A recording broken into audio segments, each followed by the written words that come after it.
Assalamualaikum warahmatullahi wabarakatuh. Perkenalkan, saya Tervalus Nardiansyah, NPM 10090303116 Program Studi Manajemen, Fakultas Ekonomi dan Bisnis, Universitas Islam Bandung.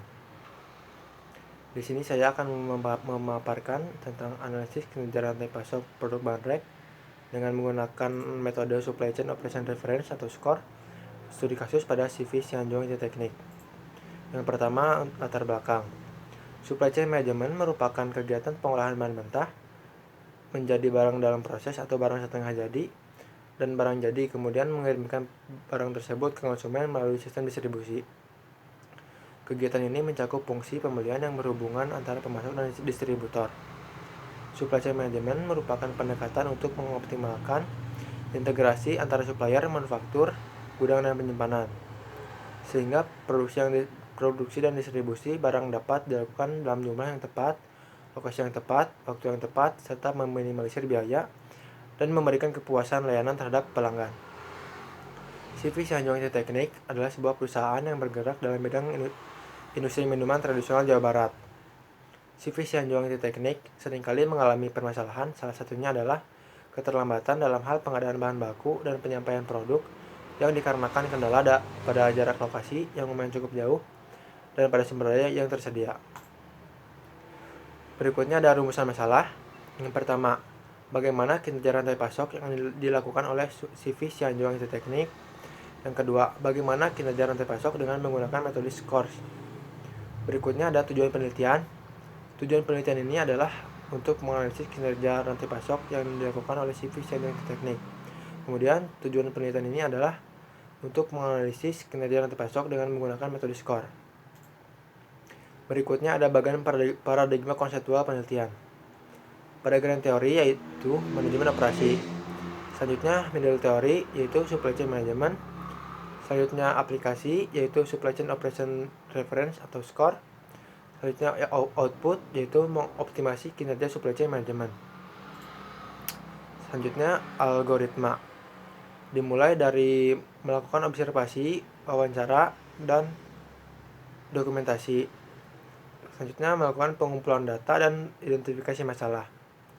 Untuk analisis dan pembahasan, di sini menggunakan 4 metode, yaitu supply chain reliability, dan kemudian supply chain responsiveness, kemudian supply chain cost, kemudian supply chain asset management. Kemudian hasil perhitungan kinerja supply chain dihitung menggunakan metode SCORE. Selanjutnya membandingkan kinerja data aktual dengan target perusahaan. Kemudian merekomendasikan perbaikan kinerja rantai pasok. Untuk analisis dan pembahasan, untuk hasil perhitungan perfect order fulfillment yaitu dapat diketahui dengan nilai rata-rata POF sebesar 74%, yang menggambarkan bahwa kemampuan kinerja CV Sianjong Teknik dalam memenuhi pesanan pelanggannya sudah baik. Semakin besar nilai POF yang dimiliki oleh suatu perusahaan, maka semakin baik kemampuan perusahaan dalam memenuhi pesanan pelanggan. Untuk selanjutnya, hasil perhitungan order fulfillment cycle time. Dapat diketahui nilai rata-rata perusahaan adalah sebesar 5 hari.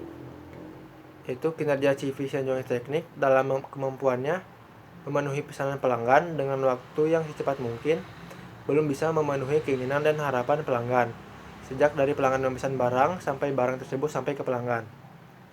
Indikator yang menandakan bahwa kemampuan perusahaan untuk memenuhi pesanan pelanggan dengan waktu yang secepat mungkin adalah dengan nilai OFCT yang sekecil mungkin. Dan berikutnya, untuk hasil perhitungan cost of goods sold, dapat diketahui bahwa nilai rata-rata perusahaan memiliki nilai sebesar 54%. Kinerja CV Sianjong Teknik dalam memenuhi pesanan pelanggan dengan harga pokok serendah mungkin belum bisa memenuhi keinginan dan harapan pelanggannya. Indikator yang menandakan bahwa kemampuan perusahaan untuk memenuhi pesanan pelanggan dengan harga pokok penjualan yang sekecil mungkin adalah dengan nilai COGS-nya pun kecil.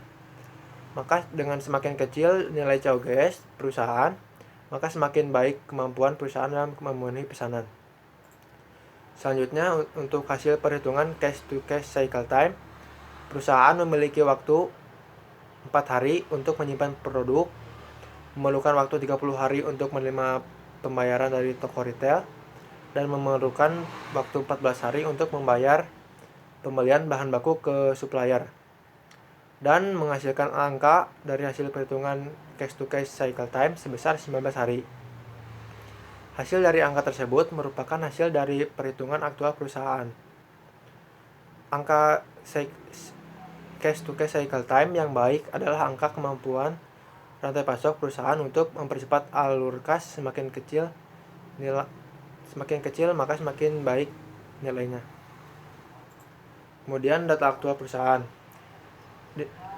Untuk supply chain reliability didapatkan sebesar 74%, untuk supply chain responsiveness sebesar 5 hari, untuk supply chain cost sebesar 54%, dan untuk supply chain asset sebesar 19 hari.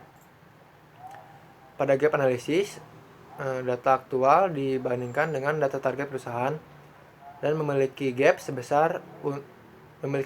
untuk supply chain reliability sebesar 8,67%, untuk supply chain responsiveness sebesar 1 hari, untuk supply chain cost sebesar 5%, dan untuk supply chain asset management sebesar 10 hari. Untuk kesimpulan dan saran. Pertama, rantai pasok pada CV Seonjong Inti Teknik masih belum optimal. Masalah yang terjadi pada CV Seonjong Inti Teknik saat ini adalah pengiriman bahan baku dari pemasok yang masih sering terjadi keterlambatan dalam pengiriman. Untuk saran, jika dilihat dari nilai POE perusahaan yang telah diukur dengan metode SCORE, perusahaan perlu memperbaiki kinerja dengan mengevaluasi serta meningkatkan kinerja perusahaan dari segi pemenuhan pesanan pelanggan. Selanjutnya, jika dilihat dari nilai OFCT perusahaan yang telah diukur dengan metode SCORE, perusahaan sebaiknya merubah sistem perjanjian dengan pemasok dan pelanggan, sehingga perusahaan memiliki peluang untuk mempercepat dalam proses pemesanan bahan baku dan dapat meningkatkan kinerja perusahaan dalam menyelesaikan pesanan pelanggan tepat dengan waktu yang telah disepakati. Selanjutnya, untuk nilai COGS perusahaan yang telah diukur dengan metode SCORE, perusahaan memiliki nilai sebesar 54%. Oleh karena itu, sebaiknya perusahaan meningkatkan kebijakan dalam hal penghematan atau efisiensi dengan menekan biaya produksi agar dapat menjalankan proses produksi lebih efektif. Selanjutnya, jika dilihat dari nilai CTCCT perusahaan yang telah diukur dengan metode SCORE, perusahaan memiliki nilai yang cukup baik bagi perusahaan. Namun, perusahaan juga masih perlu meningkatkan perputaran uang yang ada di perusahaan, karena semakin kecil nilai cash to cash cycle time yang dimiliki, maka semakin meningkat pula peluang yang perusahaan mendapatkan keuntungan. Sekian pemaparan dari saya. Mohon maaf apabila terdapat kesalahan. Wassalamualaikum warahmatullahi wabarakatuh.